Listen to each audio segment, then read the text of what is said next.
The shot came before anyone heard the order to fire.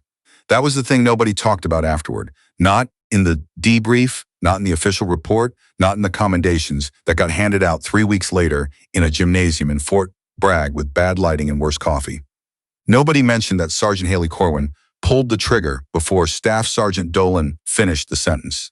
Nobody mentioned that she already knew what needed to happen, had already calculated the wind and the distance and the angle of the sun, had already decided, while the rest of them were still arguing, that there was only one way anyone was walking out of that valley alive. Nobody talked about it because to talk about it would mean admitting that she had seen something they hadn't. And that was a harder thing to admit than the shot itself. The team had been in country for 11 days when Corwin joined them. She arrived on a Tuesday, which felt wrong somehow. Tuesdays being the most ordinary day of the week, the day you got a dental cleaning or waited for a package to arrive, not the day a new scout showed up to a forward operating base in the kind of place where ordinary didn't exist. She came off the transport with a pack that was too big for her frame and a rifle case that she carried separately, by hand, the way some people carry a musical instrument, not with effort, but with habit. Dolan watched her cross the yard, from the doorway of the operations tent. He said nothing. He had the expression of a man who had already made up his mind. Corwin had seen that expression before. She was 31 years old, and she had been seeing some version of that expression since she was 19, and first showed up to basic with a marksmanship score that made the range instructor look twice at the target and then twice at her, as if the numbers must have gotten switched. She had learned to read that expression the way she read terrain, noting the details, filing them away, letting them inform her understanding of what was coming. What was coming, she already knew, was a particular kind of silence. The kind that meant, we didn't ask for you. The kind that meant, prove it. She was used to proving it. The team was 8 people. Staff Sergeant Dolan ran it, and he ran it the way men like him always ran things. With a competence that was real, and a confidence that was slightly larger than the competence, which was usually fine because in most situations the gap didn't matter. The others were Kellerman, who was big and quiet and had a wife and 2 kids in Tacoma and talked about them constantly. Ibarra, who had been with Dolan for 6 years and deferred to him on everything. Prentice, who was the youngest and tried to hide it by being louder than everyone else. Wakefield and Locke, who had been partners long enough that they communicated in shorthand nobody else fully understood.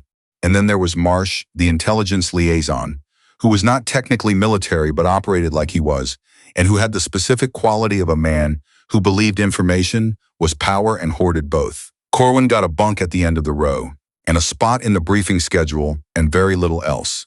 No one was hostile.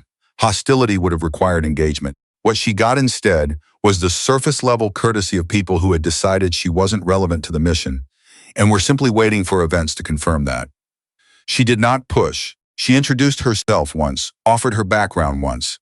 Mountain warfare training, JTAC qualified specialized long-range precision shooting, and then let it sit there, like something set on a table that people could pick up or walk past.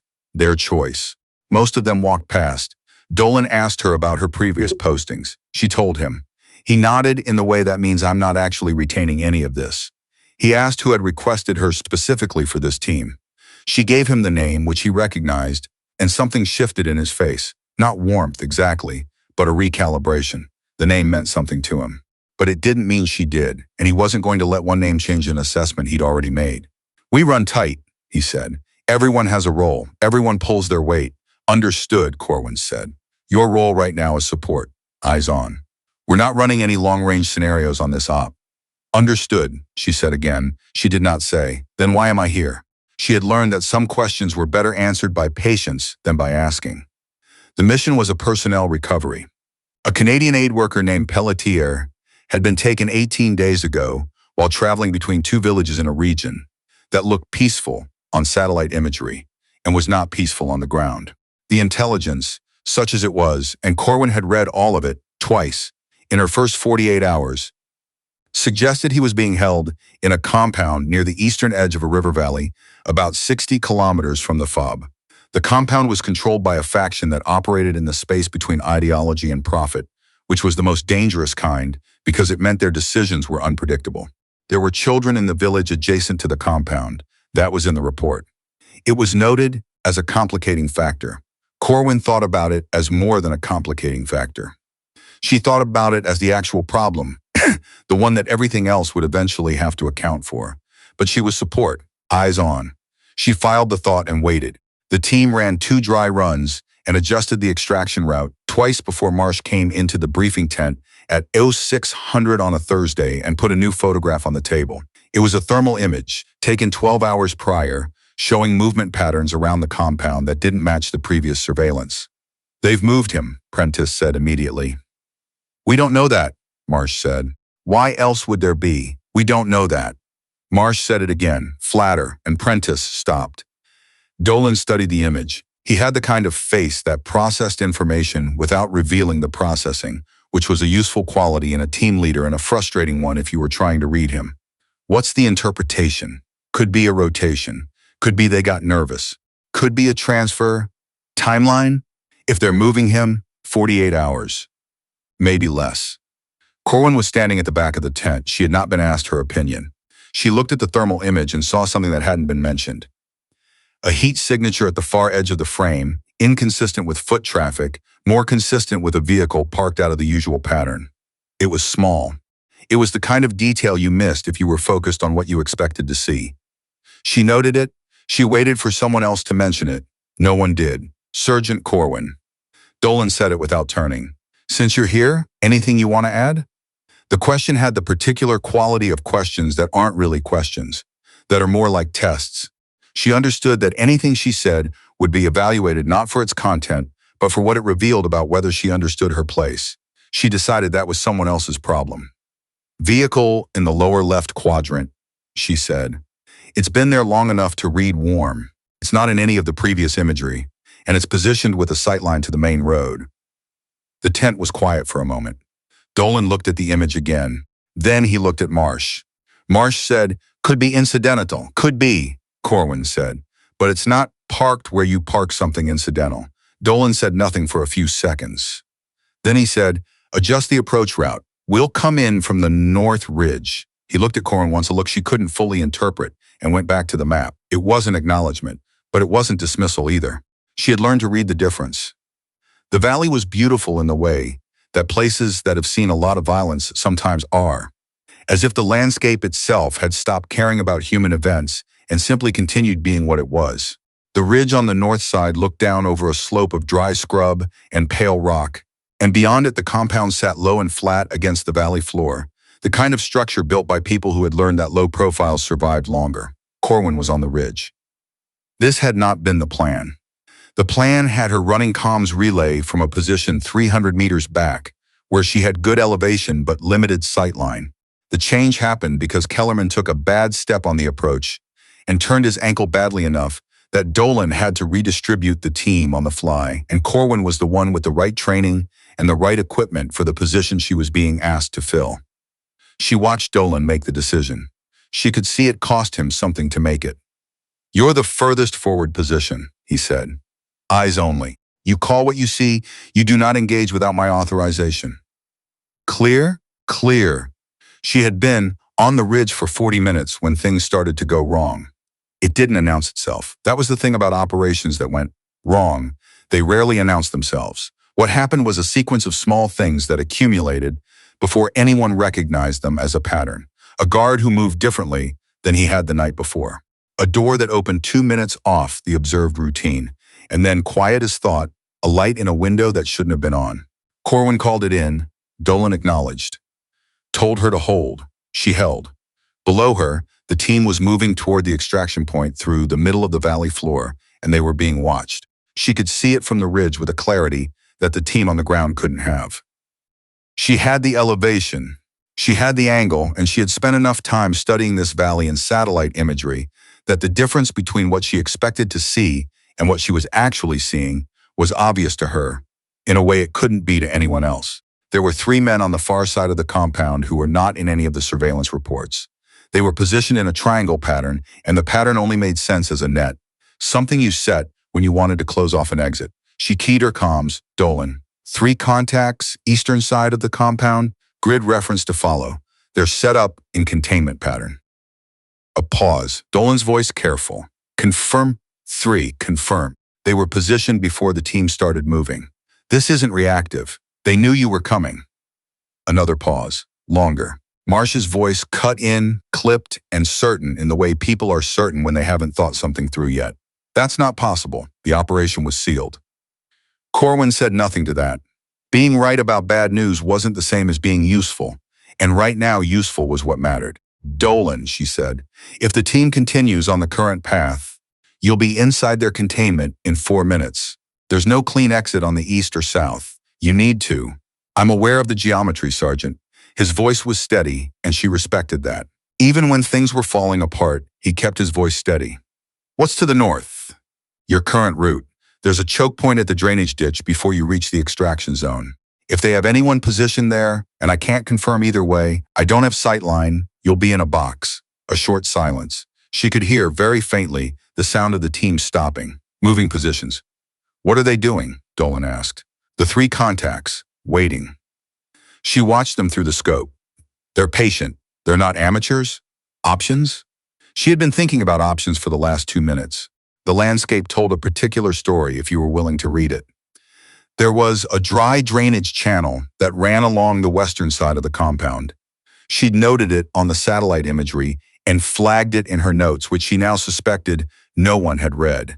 If the team could make the channel before the contacts moved, they could use it to reach the extraction zone from an angle the containment pattern didn't cover. She explained it. Distance from current position to the channel entrance? Dolan asked.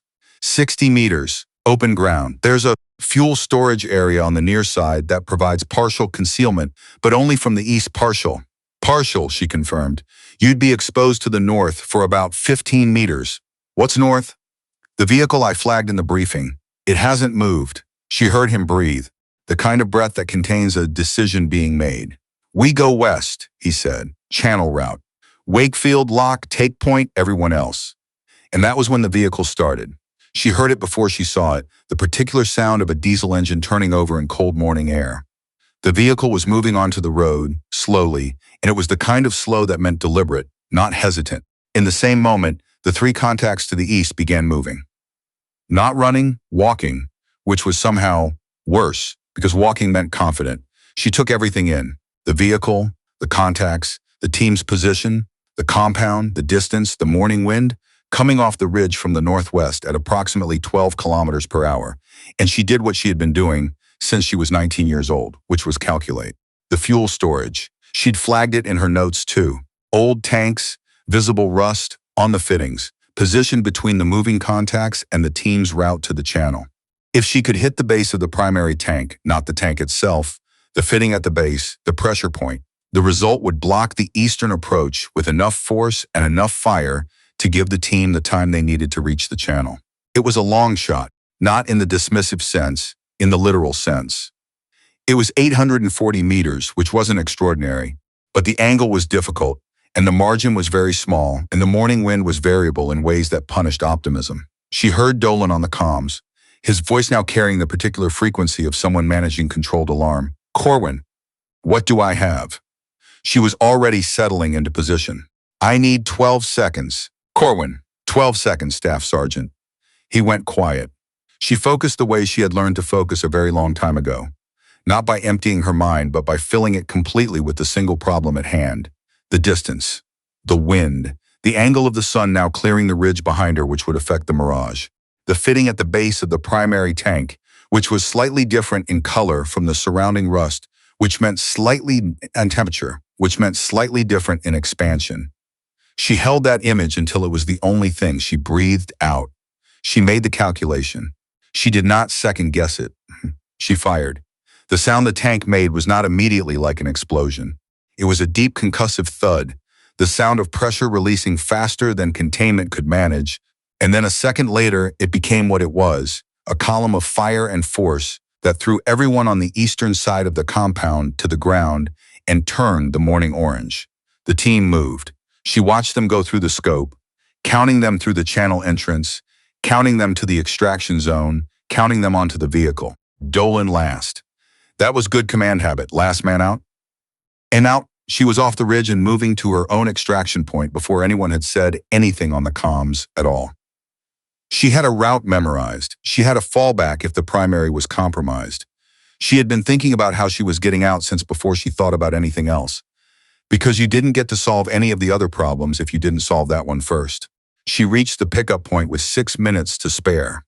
The debrief was 3 hours long and covered everything except the thing that mattered. Marsh spent 40 minutes on the question of the operational leak, the fact that the extraction had been anticipated, the fact that their intelligence had been compromised somewhere between the FOB and the compound, the fact that 3 armed men had been positioned and waiting in a containment pattern before the team had even entered the valley. This was important. This was the right thing to focus on. Corwin sat in the room and agreed that yes, this was important, and said what she knew, which was not very much except for the observation that they had been in position long before the team moved, which meant the information had been out, operation began. Marsh did not look at her when she said this. The shot was mentioned once, briefly, as part of the sequence of events. Corwin had engaged a fuel storage target at 840 meters to disrupt an eastern advance. Outcome: successful. It was noted, it was moved past. She didn't expect anything else. Operational after-action reports weren't the place for the things that actually happened. They were the place for the official version. Afterward, in the yard, Dolan found her. He didn't say anything for a moment. He had the look of a man working something through, which was different from his usual look of a man who had already decided. She waited. "That vehicle in the briefing," he said finally. "I didn't give it enough weight." She considered several responses. She chose the accurate one. The imagery was ambiguous. It wasn't, actually. He said it like it was a fact he was laying down. Not an apology. She didn't need an apology, but a kind of reckoning, the way you'd record a discrepancy in a logbook. "I dismissed it because I didn't want to adjust the plan 2 days out. That's on me." She looked at him. He was looking at the middle distance, the way people do when they're being honest about something uncomfortable. "The channel route," he said. "Was that in your notes?" "The drainage channel? Yes. I flagged it as an alternate exit on day 2. He nodded slowly. The kind of nod that contains a lot. "Kellerman's going to be all right," he said. "Sprain, not a break." "Good," a pause. "You're not what I was expecting," he said. It came out simply, without the deflection that usually accompanied that kind of admission. She thought about the 19-year-old version of herself, standing in front of a target with a score that made people look twice. She thought about how many times she had stood in some version of that same moment. "I know," she said. He nodded again. Looked at her directly this time. "We're running a route survey tomorrow morning. 043 Dom, I'd like you on point." She looked back at him. "I'll be there." He walked back toward the ops tent. She watched him go, and then she looked out at the valley where the eastern sky was just beginning to lighten, pale and thin, the particular color of a morning that had not yet decided what it was going to be. The wind came off the ridge from the northwest. She noted it automatically, the way she noted everything. The speed, the direction, the way it bent the dry scrub at the valley's edge, the information it carried if you knew how to read it. She always knew how to read it. That part had never been the question. The question, she thought, the one that this place and every place like it kept asking, was whether the people around you were going to let you use what you knew before it was too late to matter. This time, it had been close. She turned toward the FOB, toward the light in the window of the operations tent, toward another day of work in a place that asked everything of you and gave nothing back that wasn't earned. She was already thinking about tomorrow.